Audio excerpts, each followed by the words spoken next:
ಆತ್ಮೀಯ ವಿದ್ಯಾರ್ಥಿಗಳಿಗೆ ಈ ವಿಡಿಯೋದಲ್ಲಿ ನಾನು ಈ ಪ್ರತ್ಯಯ ಅನ್ನುವಂತಹ ವಿಷಯದ ಬಗ್ಗೆ ಹೇಳ್ತಾ ಇದ್ದೀನಿ. ನನ್ನ ಹಿಂದಿನ ಒಂದು ವಿಡಿಯೋದಲ್ಲಿ ತಾವು ನೋಡಿದ್ರಿ ಈ ಪ್ರತ್ಯಯ ಅಂದರೆ ಏನು ಮತ್ತು ಪ್ರತ್ಯಯದ ಕೆಲವ ಒಂದು ಶಬ್ದಾಂಶಗಳನ್ನ ಅಥವಾ ಶಬ್ದಗಳನ್ನ ಯಾವ ರೀತಿ ನಾವು ಬೇರೆ ಬೇರೆ ಮಾಡಿ ಬರೆದ್ವಿ ಅನ್ನೋದನ್ನ ನಾವು ನೋಡಿದ್ವಿ. ಇನ್ನು ಮುಂದೆ ಈ ಒಟ್ಟಾರೆ ನಾನು 40 ಶಬ್ದಗಳನ್ನ ಆ ಮೂಲ ಶಬ್ದ ಮತ್ತು ಪ್ರತ್ಯಯಗಳನ್ನ ಬೇರೆ ಮಾಡಿ ಬರೆಯೋದನ್ನ ನಾನು ನಿಮಗೆ ಹೇಳಿದ್ದೆ.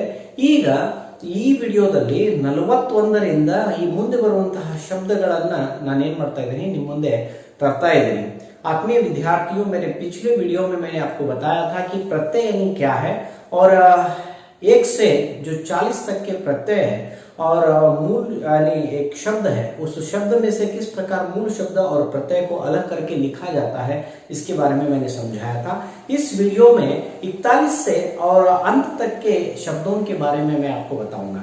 मैं और एक बार आपको समझा दूं. प्रत्यय यानी शब्द के अंत में एक शब्दांश लगकर उस शब्द का अर्थ बदल देता है, तो उसे क्या कहते हैं? प्रत्यय कहते हैं और अंग्रेजी में इसे सफिक्स कहते हैं. तो इस बात को बताते हुए ವಿದ್ಯಾರ್ಥಿಗಳೇ, ಪ್ರತ್ಯಯ ಅಂದ್ರೆ ಒಂದು ಶಬ್ದದ ಲಾಸ್ಟಿಗೆ ಒಂದು ಶಬ್ದಾಂಶ ಹತ್ತದ, ಆ ಶಬ್ದಾಂಶ ಹತ್ತೋದ್ರಿಂದ ಆ ಶಬ್ದದ ಮೂಲ ಶಬ್ದದ ಅರ್ಥದಲ್ಲಿ ಏನಾಗ್ತದ, ಬದಲಾವಣೆ ಆಗ್ತದ. ಅದಕ್ಕೆ ನಾವೇನಂತೀವಿ? ಪ್ರತ್ಯಯ ಅಂತ ಹೇಳ್ತೀವಿ. ಇದಕ್ಕೆ ಇಂಗ್ಲಿಷ್ ತೊಳಗ ಸಫಿಕ್ಸ್ ಅಂತ ಹೇಳ್ತಾರೆ.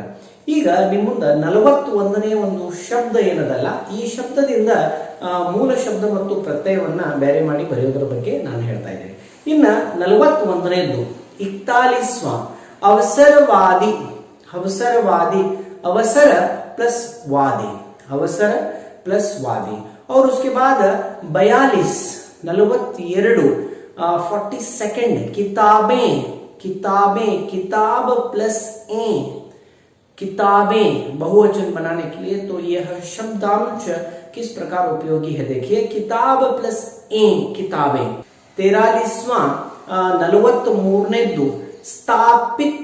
स्थापित यानी स्थाप प्लस इत, स्थाप प्लस इत, स्थापित. और उसके बाद 44th 44वां गहराई. गहर प्लस आई, गहर प्लस आई, तो इसे गहराई. इस प्रकार इसका मूल शब्द और प्रत्यय अलग अलग हो जाता है. और उसके बाद 45वां 45 लेखक. लेख प्लस अक, लेखक. लेख प्लस अक, लेखक. उसके बाद 46 अस्थिरता. अस्थिर प्लस ता, अस्थिरता. अस्थिर प्लस ता, अस्थिरता. ಅದಾದ್ಮೇಲೆ 47 47 47वां मनुष्यता. मनुष्य प्लस ता, मनुष्यता. मनुष्य प्लस ता, मनुष्यता. ಈ ರೀತಿ ಈ ಶಬ್ದಗಳು ಬೇರೆ ಆಗ್ತವೆ. ಇನ್ನು 48ನೆಯ ಒಂದು ಶಬ್ದ ಕಾಯರತ. तो 48th 48वां कायरता. कायर प्लस ता, कायरता. कायर प्लस ता, कायरता. और उसके बाद 49th पढ़ाई. पढ़ प्लस आई, पढ़ाई. पढ़ प्लस आई, पढ़ाई. और उसके बाद 49वां 49th पढ़ाई. पढ़ाई पढ़ प्लस आई. तो इसी प्रकार चढ़ाई. चढ़ प्लस आई, चढ़ाई. और 50th 50नेದು खरीददार. खरीददार. खरीद प्लस दार, खरीदार. तो खरीददार. खरीददार वहां पर लिखा है खरीदार. खरीदार अलग है, खरीददार अलग है. खरीददार यानी जो लेने वाला है, ಯಾರು ತಗೊಳ್ಳೋರದಾರಲ್ಲ ಅವ್ರಿಗೆ ಖರೀದದಾರ ಅಂತಾರ. ಹಿಂಗಾಗಿ ಖರೀದ್ ಪ್ಲಸ್ ದಾರ, ಖರೀದದಾರ. 51st 51 कहारिन. कहार प्लस इन, कहार प्लस इन, कहारिन. तो उसके बाद 52 52nd देवरानी. देवर प्लस आनी, देवरानी. देवर की पत्नी को देवरानी कहते हैं. इस प्रकार देवरानी यह शब्द अलग अलग हो जाता है. और 53 53 53rd बचपन, बच्चा प्लस पन बचपन, बच्चा प्लस पन बचपन। तो इस प्रकार इन शब्दों को हम मूल शब्द और उनके प्रत्ययों को अलग करके लिख सकते हैं। 54th 54 राष्ट्रीय, राष्ट्र प्लस ईय राष्ट्रीय, राष्ट्र प्लस ईय राष्ट्रीय। और उसके बाद 55वां स्वर्गीय, स्वर्ग प्लस ईय स्वर्गीय। 55th क्या हो जाएगा, स्वर्गीय, स्वर्ग प्लस ईय स्वर्गीय। और उसके बाद 56 56 56 रुकावट, रुक प्लस आवट। देखिए रुक आवट यानी आवट यानी आ गया, रुकना यानी क्या है, स्टॉप। तो स्टॉप आ गया यानी रुकावट आ गया यानी बाधा आ गया, कुछ आ गया जहां पर हमको रुकना है। तो इस प्रकार कुछ शब्द ही हमको बता देते हैं कि किस प्रकार उनका अर्थ बदलने के बाद मूल शब्द में किस प्रकार उनका अर्थ छिपा हुआ है। अगर कोई एक शब्द आपके समझ में नहीं आ रहा है तो उसे तोड़ दीजिए, अगर उसको विच्छेद कर देंगे तो उसका मतलब तब जाके आपको आसानी से समझ में आ जाएगा। और उसके बाद 57 विशेषता, विशेष प्लस ता विशेषता, विशेष प्लस ता। कन्नड़ में भी तो इसी प्रकार इसका होगा, विशेष प्लस ता विशेषता। 58 58 का क्या होगा, पागलपन, पागल प्लस पन। अगर इस प्रकार के शब्द आपके परीक्षा में आ जाएंगे तो बहुत ही आसानी से आप इनको लिख सकते हैं। ಈಗ 58ನೇ ಏನಾಗ್ತದೆ ಅಂದ್ರೆ ಪಾಗಲ್ಪನ್, ಪಾಗಲ ಪ್ಲಸ್ ಪನ, ಈ ರೀತಿ ಈ ಶಬ್ದಗಳು ಏನಾಗ್ಬಿಡ್ತಾವ, ವಿಚ್ಛೇದ ಆಗ್ತಾವ। और उसके बाद 59 यानी 59 चौबाई, 59 59वां चौथाई, चौथ प्लस आई, चौथ प्लस आई चौथाई। चौथाई अंद्रेನು, ನಾಲ್ಕನೆಯ ಭಾಗ ಅಥವಾ ನಾಲ್ಕು ಭಾಗ ಅಂದಂಗೆ ಆಗ್ತದ ಅರ್ಥ। ಇದನ್ನ ನಾವು ವಾಕ್ಯದೊಳಗೆ ಯಾವ ರೀತಿ ಬಳಸ್ತೇವೆ ಆ ರೀತಿ ಇದರ ಸ್ವಲ್ಪ ಮೀನಿಂಗ್ ಚೇಂಜ್ ಆಗ್ತಾ ಹೋಗ್ತದೆ। ಇನ್ನ 60ನೇದ್ದು 60ವಾं ಮಾಯೂಸಿ, ಮಾಯೂಸಿ, मायूस प्लस ई मायूसी। तो मायूसी यानी क्या है, ಬಹಳ ಬ್ಯಾಸರ ಆಗೋದು, ಏನು ಸಿಗ್ಲಿಲ್ಲ ಇನ್ನೊಂದು ಪಡ್ಕೊಳ್ಳಿಲ್ಲ ಅಂದ್ಕೊಳ್ಳಿ ಬ್ಯಾಸರ ಆಗೋದು, ಅದಕ್ಕೆ ಮಾಯೂಸಿ ಅಂತ ಹೇಳಿ ಮಾಯೂಸ್ ಪ್ಲಸ್ ಇ ಮಾಯೂಸಿ। 61 61वां रोमांचक, रोमांच प्लस अक रोमांचक, रोमांच प्लस अक रोमांचक। 62 62वां शांतिपूर्ण, शांति प्लस पूर्ण शांतिपूर्ण। 62वां क्या हो जाएगा, शांति प्लस पूर्ण शांतिपूर्ण। 62वां क्या है, शांतिपूर्ण, शांति प्लस पूर्ण शांतिपूर्ण। ಅದಾದ್ಮೇಲೆ 63 63वां दक्षिण, दक्षिण दक्षिणी, दक्षिणी का उस शब्द का विच्छेद कैसे कर सकते हैं, दक्षिण प्लस ई दक्षिणी, दक्षिण प्लस ई दक्षिणी। अदाद्मेले 64ನೇದ್ದು मुस्कुराहट, मुस्कुराहट, मुस्कुरा प्लस आहट, मुस्कुरा प्लस आहट मुस्कुराहट, मुस्कुराहट ಅಂದ್ರೆ ನಗೆ।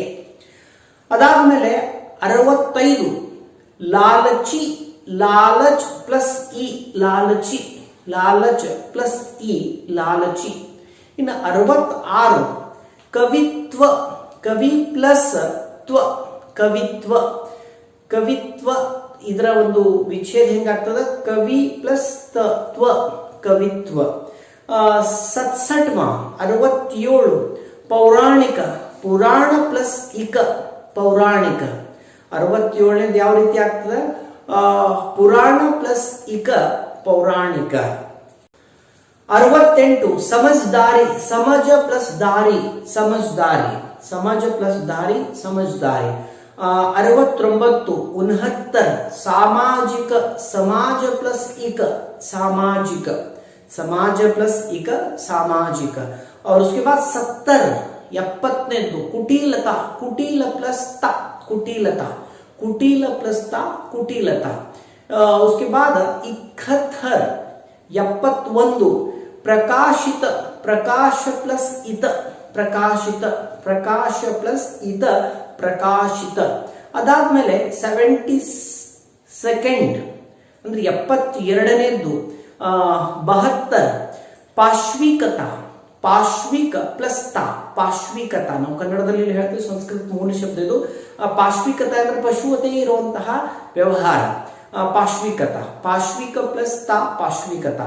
उसके बाद 73rd 73 तो 73 ಅಂತ ಹೇಳ್ತೇವೆ. ಮುಕ್ತಿ, ಮುಕ್ತ ಪ್ಲಸ್ ಇ, ಮುಕ್ತಿ, ಮುಕ್ತ ಪ್ಲಸ್ ಇ, ಮುಕ್ತಿ. ಈ ರೀತಿ ನಾವೇನ್ ಮಾಡಬೇಕು, ಈ ಶಬ್ದಗಳನ್ನ ವಿಚ್ಛೇದ ಮಾಡಬೇಕು, ಮೂಲ ಮತ್ತು ಅದರ ಪ್ರತ್ಯಯವನ್ನ ಬೇರೆ ಬೇರೆ ಮಾಡಿ ಬರಿತಾ ಹೋಗ್ಬೇಕು. ಇನ್ನು 74 ಆಜಾದಿ, ಆಜಾದ ಪ್ಲಸ್ ಇ, ಆಜಾದಿ, ಆಜಾದ ಪ್ಲಸ್ ಇ, ಆಜಾದಿ. ಅದಾದ್ಮೇಲೆ 75 75th 75 तो क्या होगा, बोली, बोल प्लस ई, बोली, बोल प्लस ई, बोली. उसके बाद 76 यानी 74 केंद्रित, केंद्र प्लस इत, केंद्रित, केंद्र प्लस इत, केंद्रित. इन 77 77 सम्मानित, सम्मान प्लस इत, सम्मानित. 77 में क्या होगा, सम्मान प्लस इत, सम्मानित. उसके बाद 78 78नेದ್ದು अन्य मनस्कता, अन्य मनस्कता, अन्य मनस्क प्लस ತ.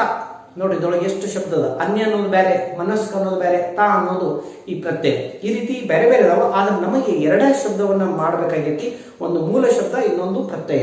ಹಿಂಗಾಗಿ ಅನ್ಯ ಮನಸ್ಕ ತ, ಅನ್ಯ ಮನಸ್ಕ ತ ಅಂದ್ರೆ ಈ ಬೇರೆ ತಿಳ್ಕೊಳ್ಳೋದು ಅನ್ನುವಂತ ಮಾತು. ತಹಸೀಲ್ದಾರ್ 79 79 तहसीलदार, तहसील प्लस दार, तहसील प्लस दार, ये रीति तहसीलदार. और उसके बाद 80 ಎಂಬತ್ತನೇದ್ದು ಶುರುಆತಿ, ಶುರುಆತಿ ಅಂದ್ರೆ ಶುರು ಪ್ಲಸ್ ಆತಿ, ಶುರುಆತಿ ಪ್ರಾರಂಭಿಕ ಅಂತ ಹೇಳಿ ಏನು ನಾವು ಶಬ್ದ ಕನ್ನಡದೊಳಗೆ ಹೇಳ್ತೇವೆ, ಅದಕ್ಕೆ ಶುರುಆತಿ ಪ್ರಾರಂಭಿಕ यानी ಶುರು ಪ್ಲಸ್ ಆತಿ. और उसके बाद 81 81 वर्ण, वर्णन, वर्ण प्लस अन, वर्णन, वर्ण प्लस अन, वर्णन. और 82 आयोजित, आयोजन प्लस इत, आयोजित, आयोजन प्लस इत, आयोजित. 83 83 पत्रिका, पत्र प्लस इका, पत्रिका. पत्रिका यानी क्या है, पेपर, पेपर है. पत्रिका, पत्र प्लस इका, पत्रिका. और उसका शब्द, मूल शब्द क्या है, पत्र यानी क्या है, पत्ता, तो इससे आया हुआ है. और 84th ईमानदार, ईमानदार, ईमान प्लस दार, 84th यानी 84, ईमान प्लस दार, ईमानदार. 85th इसका उपयोगिता, उपयोग प्लस इता, उपयोगिता. 85ನೇದು ಉಪಯೋಗಿತ, ಇದ್ರದ್ದು ಹೆಂಗಾಗ್ತದ, ಉಪಯೋಗ ಪ್ಲಸ್ ಇತ. ಈ ರೀತಿ ಇದನ್ನ ನಾವು ಚೇಂಜ್ ಮಾಡ್ಕೋಬೇಕು.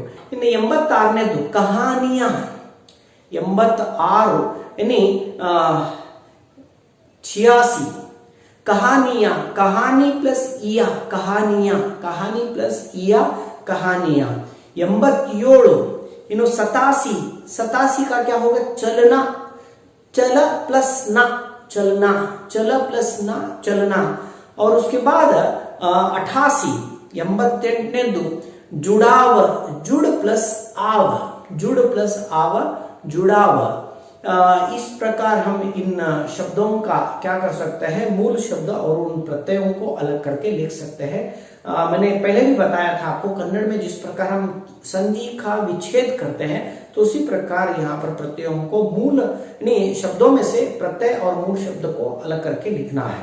अब 89th यानी 99 यानी 89th पाकशाला, पाकशाला, पाठशाला. तो इस प्रकार जितने भी शब्द आएंगे उन सभी का हम इसी प्रकार कर सकते हैं. पाक प्लस शाला, पाकशाला, बहुत ही आसान शब्द है। और उसके बाद 90th लास्ट शब्द है इस वीडियो का। और उसके बाद मैं नेक्स्ट वीडियो में अगले विषय के बारे में मैं आपको बताऊंगा। आंतरिक, अंतर प्लस इक आंतरिक, अंतर प्लस इक आंतरिक। तो इस प्रकार प्रत्ययों को, यानी जो शब्द होता है उस शब्द में से मूल शब्द और जो प्रत्यय लगा हुआ है उस शब्द को अलग करके लिखना होता है। इसके लिए एक शब्द के लिए एक अंक होता है। तो देखिए बहुत ही आसानी से आप इन अंकों का अर्जन कर सकते हैं। तो इसीलिए इस ओर बहुत ही ध्यान देना पड़ेगा। ये बहुत ही कम समय में आप इनको लिख सकते हैं। और इसके लिए जो अंक दिए जाएंगे वो है पक्का, आपको इसके अंक आपको मिल सकते हैं अगर आपने सही ढंग से लिखा है। तो बहुत ही कम लिखने के बाद आपको यहाँ पर आसानी से अंक मिल सकते हैं। तो इसीलिए इस ओर ध्यान दीजिए। प्रत्ययों को अलग करके या मूल शब्द को अलग करके लिखने की जो बात आएगी, जो प्रश्न आएगा, उसे आसानी से आप हल कीजिए। तो क्या हो जाएगा, एक एक करके आपके अंक बढ़ते जाएंगे। तो आशा करता हूं कि इस वीडियो के जरिए मैंने जो कुछ आपको बताया है वो सभी आपके समझ में आया है और आप घर बैठे उसे सुनेंगे, उसे लिखेंगे और उसे पढ़ने की कोशिश करेंगे। इसी आशा के साथ आप सभी का भला हो और शुभकामनाओं के साथ इस वीडियो को मैं यही रोकता हूं। धन्यवाद।